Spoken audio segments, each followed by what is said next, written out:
So like we've already been talking, right? We've talked about a bunch of chords.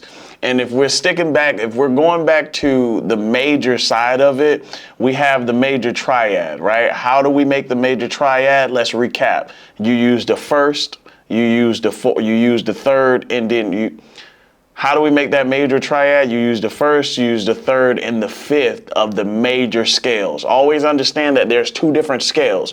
You have your major scale and you have your minor scale. We're talking about the major, which is the happier side of it, right? So how do we make those chords again? First, third, and the fifth, right? So if we're talking about the major seventh, the only thing we're doing is we're just adding that seventh note, right? And what do? We just skip a note in between, right? Let me show you what that means. So here's our major triad.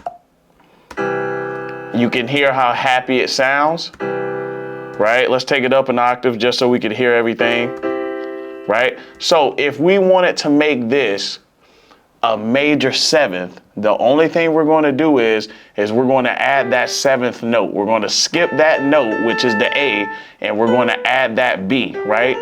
And this is what it would sound like. And that right there gives you that major seventh.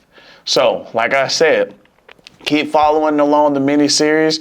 We're going to be teaching you every chord so you can make those advanced chord progressions, right? Stay tuned. I'll see you on the next one. The next one we'll talk about major ninth.